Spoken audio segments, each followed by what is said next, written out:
Welcome to Dr. Charles Speaks, a podcast for now.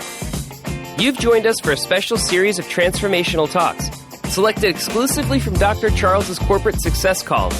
The 15-minute calls are designed to encourage leaders, activate your thought life, and prepare you for the challenges ahead. Dr. Charles joins every call with a blend of his personal experiences, his expertise as a John Maxwell certified mentor and coach, and of course, his more than 30 years of exceptional experience in both corporate America and ministry. Get motivated with Dr. Charles Speaks, a transformational talk from the Red Line on today's podcast, inspiring excellence and generating results. Good day, my friends. Another episode with Dr. Charles. You are on the Red Line, and this particular call, I guarantee you, it's all about starting off your day on a positive note. And what else? Inspire you to continue. That is, challenge yourself and your personal leadership growth. I trust that you're growing. I'm growing. I can see that I am making advancement and getting better and doing better. And I just know that those of you that are listening to me this day, you're getting better. You're getting stronger. You're getting wiser along the way. And so today I have a question for you, because it's near and dear to my heart, and I think it's a question that will give you the insight of where I'm going to go on today. The question is, am I raising up potential leaders? Are you just grabbing all of this insight and information for yourself, storing it away in your library, just books on the shelf, so to speak? Or are you willing and ready to transfer the insights, the experience, the knowledge that you have? And are you raising up potential leaders in your community, on your job, wherever you might be? Some may call it mentoring, but I'm just simply saying there's an opportunity for you and me to continue to grow in others by making great deposits that will make all the difference. Management expert Peter Drucker, he asserted, no executive has ever suffered because its subordinates were strong and effective. The fact is, people become strong and they become effective only when they are given the opportunity to grow and to make decisions and to initiate actions and to solve problems and to meet challenges.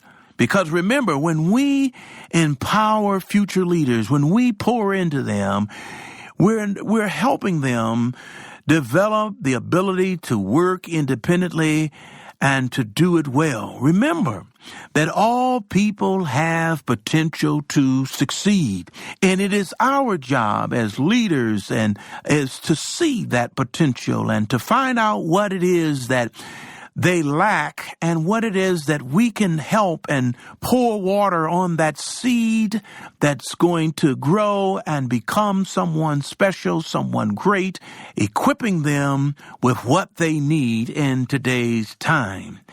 And when we think about raising up potential leaders, John Maxwell put it this way: grow a leader, grow the organization. A company cannot grow without until its leaders grow within. So unless you want to carry the whole load yourself, and you need to be developing leaders, that's what I'm saying to you today, is let's get in the game and let's develop positive leaders, because people can grow, people develop, and they become even more effective if they have a leader such as you and me who understands their potential value. That's the key. So when we're thinking about raising up potential leaders, we're looking at them of what they could become, the possibilities, the optimism of looking forward and knowing that there is truly a bright future ahead of us because we have bright young leaders coming after us. Number 2, I want to say to you, just remember those closest to the leader, listen, will determine the success level of that leader. That's thought-provoking. Those closest to the leader will determine the success level. Coach John Wooden, the coach who led UCLA, the Bruins, for many years, he was a great basketball coach, and they nicknamed him and called him the Wizard of Westwood. He brought 10 national basketball championships to the University of UCLA in a span of 12 years. 10 out of 12 years, he won it all. But here's something. He knew that if you oversee people and you wish to develop leaders, that you are responsible for doing the following. One, we must appreciate those aspiring leaders for who they are, instead of trying to make them into something of who they're not, but to work with who they are. And to secondly, believe that they will do their very best with their God-given talent. And then what we should do as leaders is praise their accomplishments, because those praises will breed more praises, and people will be even more positive about doing more and getting more done because they feel the support. But at the end of it, as Coach Wooden would say, everyone is challenged to accept their personal responsibility, and we as leaders to accept the responsibility to lead them along the way. So when we talk about the question, am I raising up potential leaders, we start with the best that they have to offer. We believe that they too can contribute their very best with that. And as they make steps along the journey of growing and developing and learning, we pay praise to their accomplishments, and we accept it as not only as our responsibility, but we've given them the responsibility as well to work their craft. You remember another coach, Coach Bear Bryant? You know about him, of the University of Alabama. He would say, there's always just 3 things. If anything goes bad, I did it. If anything goes semi-good, then we did it. And if anything goes real good, they did it. And I thought that was very interesting, because I've put on the mantle of servant leadership on a while ago, because when I took self out of it, I realized that I am a servant and a leader, and those two go hand in hand. And in the development of people and coaching people, the reality is the person at the top, if things go bad, it falls on the leader. And if anything goes semi-good, then we did it as a team. And if anything goes really well, guess what? The players on the floor, the people who are in the game, they actually did it. They won it. They just simply took your vision, your instruction, your coaching, your encouragement, and they made it come true out onto the floor. So if you really want to be a successful leader, you must develop other leaders around you. Not followers, but other leaders around you. You must find a way to get your vision seen, your vision implemented, and contributed by others. Because when you do, and everyone buys in, and everyone works collectively, and it all comes together and works together, then you truly will understand what it means to be a servant leader, and what it means to understand that it takes a team to win a championship. You must find a way to get your vision seen and implemented and contributed by others. That is so important. I'm talking about the leader. He draws or she draws the big picture.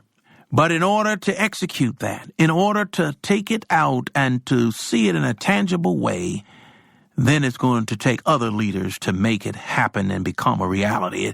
Because, my friends, it takes a leader to know a leader, to grow a leader, and to show a leader.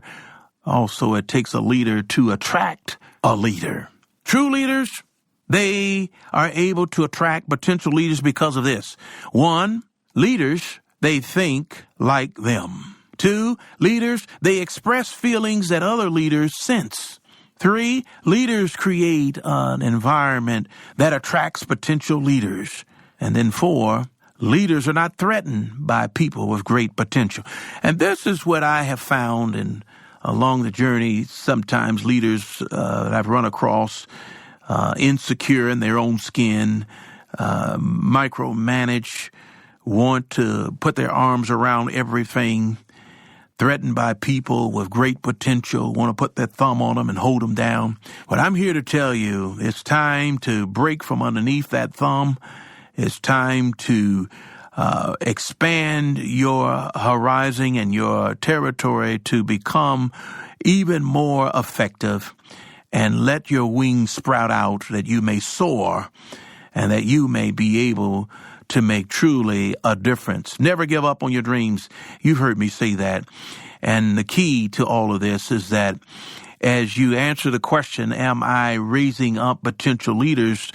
Don't be afraid that you're raising up leaders that will eventually be smarter than you, get more done than you, have more of a further reach than you. But the benefit that you get out of it is that you planted seeds early. You had a chance to water those seeds and perhaps even had a chance to see the harvest of those things that you poured into that person. Am I raising up potential leaders or am I holding them down? Leaders who mentor potential leaders, what's going to happen, this is what's going to happen, they're going to multiply with effectiveness. And my passion is to produce leaders who could produce other leaders. This is what I'm all about. This is what I like to leave here and leave this earth with the notion and legacy that Dr. Charles was about, passionately producing leaders who would then in turn produce other leaders. And that's what I call discipleship and duplicating yourselves through others. As a multiplication, you're going to expand and you're going to reach all four corners of the world. There is no success, folks, without a successor, because if you just live your life and take everything that you've learned and just shared it with a few people and you die on, it dies on with you. But when you're able to take things and share things and make them a part of other people's lives, they live on. And that's what we call legacy. Leaders who mentor potential leaders, as I said, they're going to multiply their effectiveness. And so there is no success without a successor. As I started today off with a question, am I raising up potential leaders, or am I building a team of followers versus a team of leaders? Am I truly leaving a legacy for those to follow? That's the question. And I wanted to provoke you today to think about that and to ponder those things, because you have something very valuable that you can share and you can deposit. No matter where you're at along the line of this journey, you too can make a difference. Thank you, my friends. This has been Dr. Charles. You have experienced another episode of Positive Leadership. God bless you. Now let's get back to work. Thank you for listening to Dr. Charles Speaks. Visit drcharlesred.com for booking info for your ministry, business, or leadership team. Get info about the Red Line, a 15-minute corporate success call each Monday morning with Dr. Charles. Follow Dr. Charles on all social media at Dr. Charles Red. Subscribe to the podcast here for every episode of Dr. Charles Speaks. Thanks for joining us. Like Dr. Charles always says, no matter what, never, never, never give up. Until next time.